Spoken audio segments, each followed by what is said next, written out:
Hi, everyone. Welcome to Mission BX. Mission BX is a collaboration between BronxNet and the Center for Bronx Nonprofits at Hostos Community College. I'm your host, Eileen Newman, and today we're going to be visiting WHEDco, a wonderful organization servicing many, many people here in the Bronx.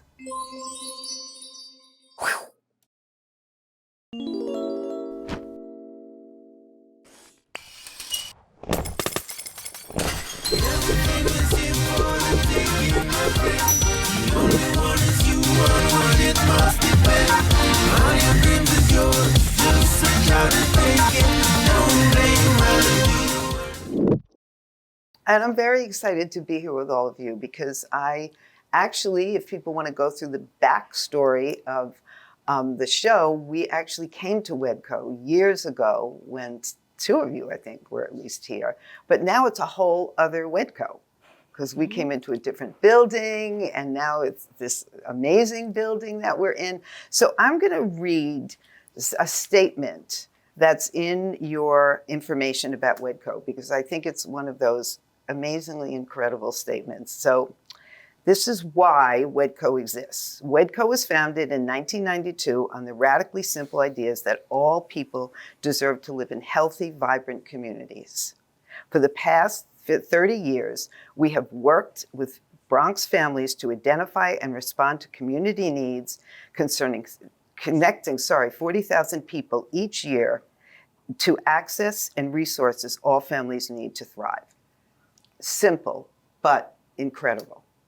That's when I read this, I thought, and then we're going to cause peace in the Middle East because it's one of these amazing statements. So, Devon, I'm going to ask you where that statement came from and how you feel about that. It came from our founder, Nancy Bieberman, just to give credit where the credit is due, but we live it.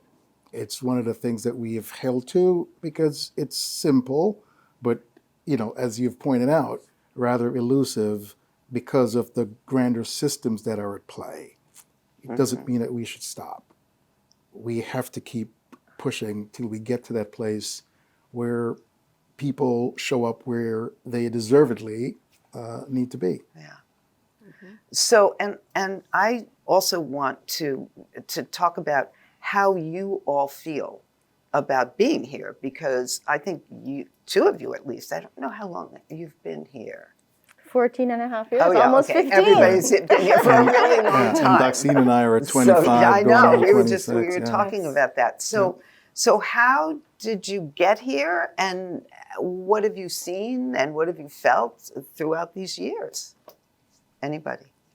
Sure. Well, I joined WHEDco in 1998, many years ago. You were 10. Yes. She said 5. And I initially joined to help interview the tenants that were coming from the homeless shelter system to move into our first development at Urban Horizons. In addition to interviewing the tenants, I joined the team to write the mission statement and to build our programs that consist of all the many programs we have now, so that we can support children, individuals, and their families to thrive. I love working at WHEDco. It's never a dull moment, even after 25 years. And one of the things I love the most about WHEDco is that we definitely uphold our mission. We uphold our mission. We strive very hard to meet our goals, which we have met and exceeded a lot of our goals throughout the years. And we're always looking for ways that we can improve what we're doing. So. That's, I would think very few people can say that. I agree. That's a gift. Yes. That's a gift. It's a true gift and a blessing to have, this opportunity to be in the same place. People don't do that anymore. Yeah. My story is, I hate talking about it, but it's worth, laying out that when I started in 1997, I was the after school, I guess the title was head teacher of an after school program that served 30 kids. And the program was born out of the realization that we had opened Urban Horizons. Doxine just mentioned that she interviewed the families, and the families had moved in that summer of 97. And we had done some work with them just to kind of keep the kids busy over the summer. And someone realized, fall is upon us. School is about to open. What are we going to do with the kids? And so they thought of this program. And so they advertised. And I responded to the ad, showed up and they said, okay, you sound like someone who could be the head teacher. So I was the head teacher, drama teacher. You were 11. And I was So- 11, just a year younger than Duxine, or older Yes. than Duxine. And we grew out of that. And now we serve over 1,200 kids. And the focus obviously has never been solely about kids, but it's a major part of what we do. And we continue to do that work. So for me, the growth, not only in my trajectory, but just the growth of the organization over time has been tremendous and more meaningful as we grow every day. And how about you? Yeah, it's really great to listen to the stories of Devon and Daxine, who connected with WHEDco at our first building, because my experience was at our second building, Intervale Green. So I started at WHEDco in 2008, at the time when Intervale Green was under construction. And Intervale Green is in the Charlotte Gardens, Crotona East neighborhood, so that community had also undergone, some struggles during the fiscal crisis, oil crisis, just like this community that we're sitting in right now in Melrose. And so my role was coming in to look at neighborhood development. So WHEDco has this philosophy of programs and services and, of course, building housing. But a part of that also is about what is the sense of place? What are the connections that we're making with the services that we're providing? But also, like, what is the community like? What is the neighborhood like? What is quality of life like? And how can that be improved for community members? So that was my role coming in on our, at the time, Housing and Community Development team. And, really enjoyed that work, being a part of like an affordable housing development that was under construction, and also communicating with and engaging with community members about what their vision was like for their own community, what their plans were like, so that as we built this new building, Intervale Green, our second building, that we could also envision providing services to small businesses, to community members as well, that responded to what they identified as their own needs. So, we're all here together at this third building that we've worked on now together. So it's really exciting to kind of see that change over time, and our story is just converging. So when I did my first visit, this was a sort of a vision that was spoken about. But I think the second building, maybe we were just talking about it, maybe had just been built, but I went to the first building. Wasn't that a hospital or something in the community? Yeah, Urban Horizons was a city hospital, the Morrisania Hospital, built, completed construction in the 1920s. I think 1926 is what it says on the cornerstone. And that remained a hospital for 50 years. But it too, like so many other things, closed during the fiscal crisis. So here you have this city block of a monstrosity of a building, a beautiful Mediterranean structure, right? With nurses' quarters, a energy smokestack, just sitting there for 20 years abandoned. That's what Nancy saw and thought, we've got to change this narrative. And that's where our flagship building is. And I remember I seemed to see tons of women coming in and being greeted, because obviously they live there. So you have a lot of things that you do. I was amazed, because when I came to visit, I saw it as housing. You've talked about housing, but then I knew there were other things. So how do you do that? How do you make the decision to say, we're doing this now, but here's some need that we see. How can we create a program for that? Because I think people don't know how nonprofits, or it's not like a business. It's and it is. Well, there's certainly the research and development piece that corporations undergo, except that they're well funded and we're not. But the thinking and the visioning happens. So intentionally from the very beginning, with our first building, Nancy has always felt that buildings are not enough. So you can provide housing, but what kind of a community is there for the people who are going to live in these buildings? And that's where the other services come into play. And then Kerry mentioned, and I'll let her talk about this because she does this expertly, what is the intersection between what people are telling us that they want to see and then our ability to meet that need? Yeah, it's listening. Yeah. I mean, at the end of the day, it's listening, and that's really kind of the ethos of how WHEDco got started, is listening to community members, listening to women and their desire for safe, affordable housing, for educational institutions that were close and, rigorous for children in their own neighborhoods, as well as economic opportunity. People are like, how can I transform what I'm doing at home to monetize it and to be able to earn and support my family. So that really is the intersection for us. It's listening to community first and foremost. We conduct surveys Of course, we're as we're meeting with community members, having anecdotes about how they're doing, and using that to really inform our program design. It's kind of like it's a loop. We're listening. It's informing our program design. We're implementing. We're taking a step back, evaluating and adjusting. We're also rolling up what we are doing on the ground into policy as well, because the things that Well, we're seeing, that's what I'm Devon saying, talked us about too. systems. None of this changes over time if the systems don't change, if policies don't change in response to what we're seeing, in response to what Daxine's team is seeing as they're Yeah. counseling and doing mental health and connecting people to services. So listening is an ongoing iterative process for us that continues to inform us and the intersections and the new programs that we might take on or expand. And Doxy, can you talk about the mental health piece? And obviously we're seeing a tremendous need now, and especially, there has been a need, but an even more tremendous need. One of the shows that I'm thinking about doing next is on organizations who are dealing with mental health issues in children. So what are you seeing in terms Sure. of So the need? I'll take it back to what Carrie talked about in terms of our tenants in our building. So I think, we build these beautiful apartments, right? And we say, okay, here, or, you have this beautiful apartments, you have your keys, and we're saying to the tenants, like, what are some of the things that you need so that we can support you so you can, enjoy your apartment and enhance your lives in whatever way that you'd like it to be. So we definitely do a lot of assessments with the tenants and with all our families that come in through our program to find out what their needs are.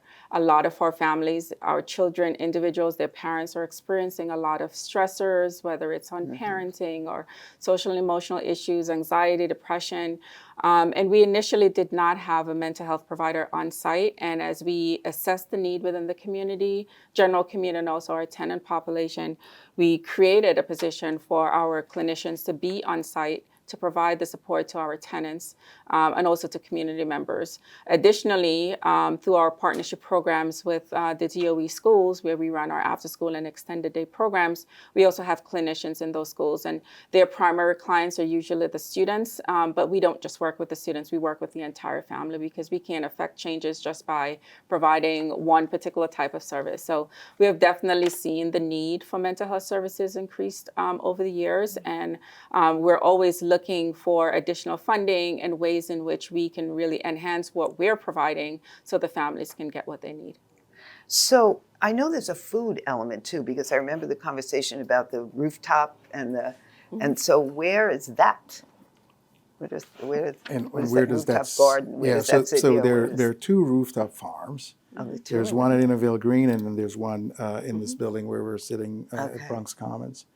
And the idea there again is access. So one of the things that we had learned, everybody talks about insecurity now and what that means, especially for Bronx families. The desert, there's no real food up here except processed food. Right. So we have done some work nibbling around the edges, and one of the ways we thought we could have some real impact is to introduce this idea of growing our own food. And that's what's happening at both farms. And of course, we want to make sure that the families are engaged in that process as well. Right. So it's ongoing, getting people as involved as we believe that they could be. We have a farm manager who manages the growing and the harvesting, and then the programming that also flows from that for families. So just to add to that, if that's okay, we also have a student garden at Urban Horizons where we have our Head Start students and The also biggest our one kids is for the kids. our kids from the after school, and they learn how to be able to grow the fruits and vegetables, and they take even our Head Start students, they take the recipes home in terms of how to make the different foods from what they're getting from the farm, and they take that home to their families, right? So they start preparing the foods they usually eat just in healthier ways. So we're extremely proud of that. Here, the tenants actually take ownership for their plots, so they're able to farm their own fruits and vegetables. And our farm manager, she has a general garden, so she will get the fruits and vegetables from that garden, and she will have in the lobby, she'll set up a table, and she will actually prepare some of the foods there to show people how to make the vegetables in a healthy way, and she distributes to the larger community. So if you are are not having a plot of your own, you'll also be able to benefit from the garden. And, you know, during the pandemic, we actually temporarily closed our farm. However, we were still able to respond to food insecurities. I know we were able to fundraise and received money to purchase grocery carts. So for all of our tenants in our buildings and all of our programs, which is thousands of people, Devon can give you the accurate numbers, but we were able to provide food cards every week in the amount of $50, $100. So people were able to go to the grocery store and they were able to purchase foods for themselves. Additionally, we have our food pantry, where we ran our food pantry weekly throughout the pandemic. And for those people, especially our tenants who are shut-ins, or, you know, they're just afraid of leaving their homes, we actually delivered meals to the homes of people, especially for our older population and people who are disabled.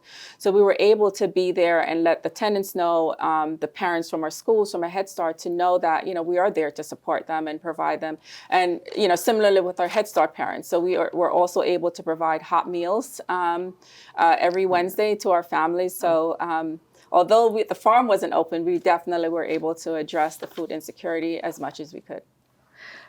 That's amazing, and it relates to something that I thought when I looked at all these programs, and I just thought, they do everything. That was my sense, that there's touch points all over every need. So we only have a few seconds more, but what's next? as they look to me. Well, no, I'm down the aisle. Well, you know, there's there's an internal capacity next that the entire industry is contending with, and that's the fact that we've always been an industry that's under-resourced, underpaid, and now we're in the struggle to maintain the really wonderful people who can do this work. Right. So as much as we may not be growing outwardly to community, we have to take care of the house. And Are people leaving? people aren't leaving, but we have for us, people aren't leaving, but for other groups, people are leaving. Right. And we've just had a harder time filling vacancies.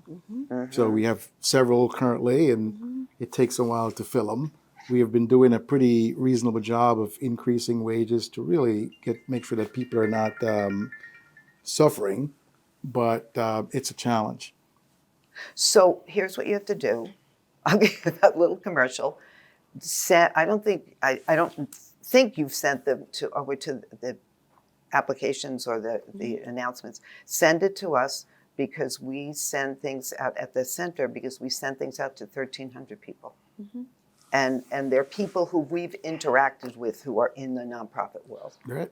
So, you know, and then we put it in and it goes into a job bank because I know that's an issue. So the next is that, but, you know, as you may know, we're opening a music performance venue in the coming months, and that's exciting. It's a deeper foray into the arts, something that we've been doing for a few years, and so you'll get some more on that. But that's something that's a real look forward to type of happening for us. That's amazing, and we will in the next section. We're going to be able to hear about that. So, so we have to take a break now. But thank you for this, and then we'll come back and we'll hear all about the music. All right. Wonderful. Thank you so much. Thank you.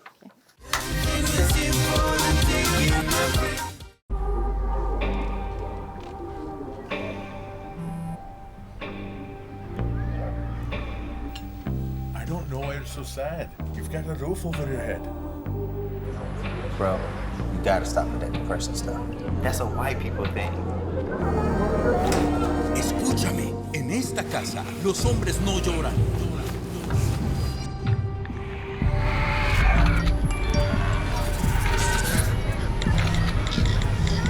You alright?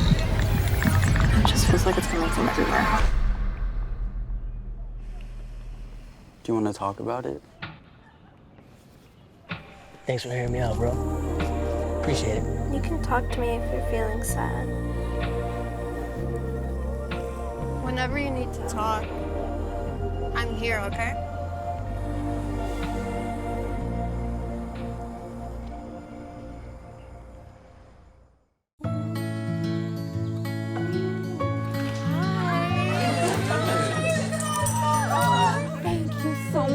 Fostering a pet for a friend or neighbor can keep families together. Learn more at petsandpeopletogether.org. Welcome back, everybody. We're here at WHEDco, and we're talking now to Elena Martinez, who is the music person here. This is very exciting because WHEDco is now branching into a whole other dynamic. So, Elena, tell us about this new venture.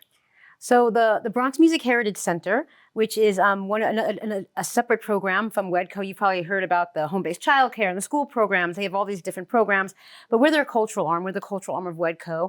And myself, I'm one of the artistic directors, along with Bobby Sanabria. Many folks know Bobby Sanabria in the Bronx, in the city, and in larger places as a top Grammy-nominated musician, educator, and he's the other artistic director. So that both of us run the space. And right now, the Bronx Music Heritage Center has been running for a little over 10 years at our other building, one of the other WHEDco buildings, Intervale Green. And we're just waiting for the completion of our theater here in Bronx Commons to bring everything over here, all the different programs and projects that we do. So tell us about the programs. And suddenly a light bulb just went off that I remembered that Bobby Sanabria was involved with this. So tell us what you're actually doing in the other space and what you can do here that you couldn't do before. So the goal of the Bronx Music Heritage Center, in the larger sense, is to sort of present and give a platform to the great cultural and artistic and musical legacy of the Bronx. Bobby and I are both Bronxites, so we're very passionate. We're from the Bronx, born in the Bronx. That the Bronx still gets has this bad reputation. Sometimes people still get scared of coming to it. It still has a bad reputation, but for us, that is not the story. We want to show the story that we know, and the story that all the people we know and our families and our friends. That's the larger story of this incredible borough that for decades has been a source of incredible music. I mean, you have it was the Mambo era. During the Mambo era, this was like one of the major sites in the Bronx. The 50th anniversary of hip hop is this year, and hip hop was born here. And then today you have communities settling here from all over the world. It's like a growing, the diversity of the borough is growing, and that soundscape is changing also. And so we have, not only was Mambo and hip hop part of this culture, our landscape, but Bengali music, African music, Garifuna music. It's just an incredible borough, and for us, our mission is to get the word out, and we do that through all kinds of programs. We have our concerts and actual musical programs. We put on concerts. Sometimes they involve poetry and film screenings, and because we talk about themes that are relevant and topics that are relevant to the Bronx. We also, now that we have the outdoor plaza, we've been doing like Roombas in the summer, outdoor like Roombas and bombazos. Things that we can bring. The culture, the street culture is always very important to the Bronx. People talk about hearing drums in the air growing up, and we want to bring that back, to the Bronx. So there's all kinds of musical programs like that, but we have exhibits as well. We've been doing exhibits at our small space, and we're looking forward to doing exhibits here because it's a beautiful lobby exhibit space here. We even have our first one ready to go as soon as we open on Latin music posters from the 40s to the 90s.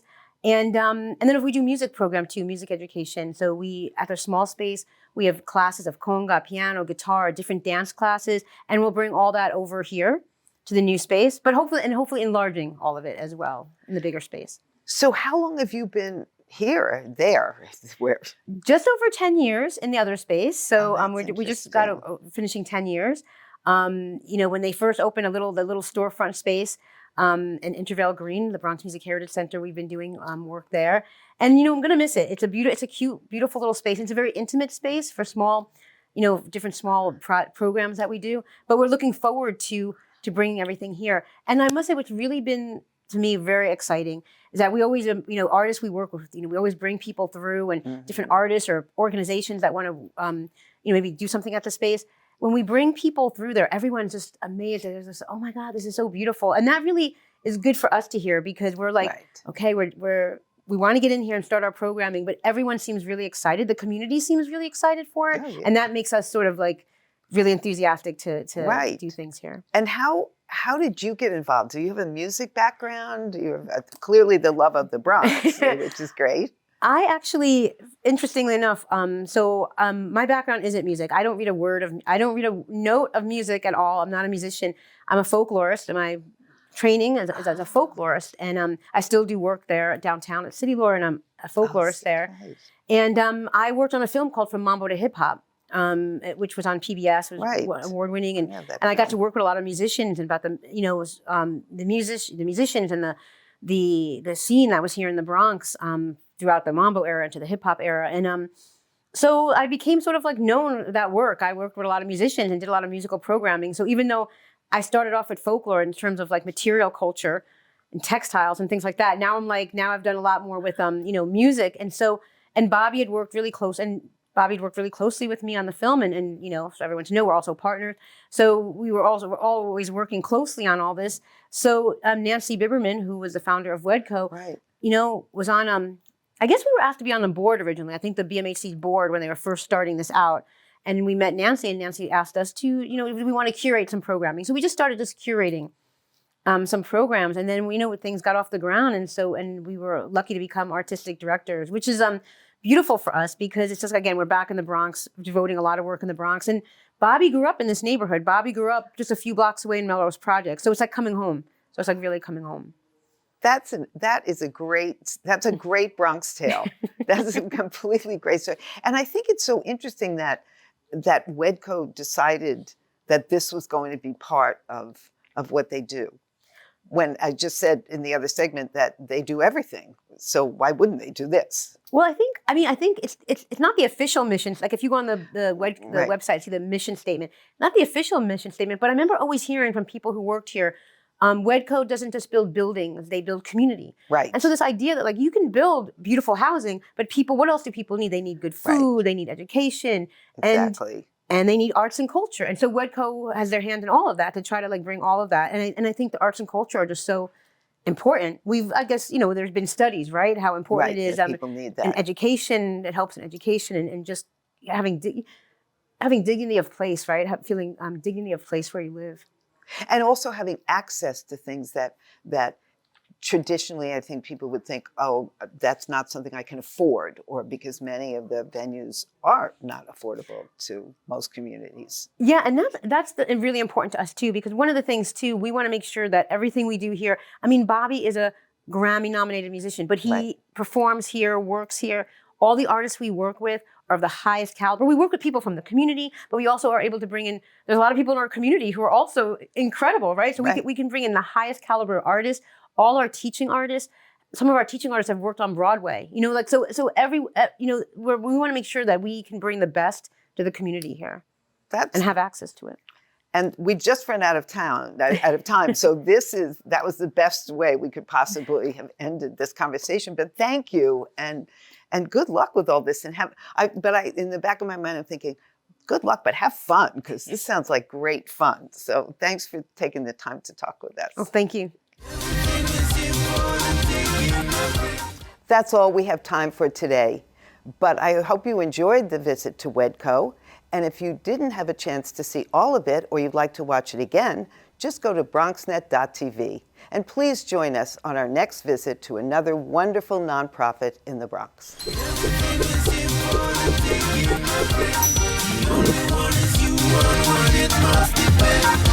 your dreams is yours, just search out and take it.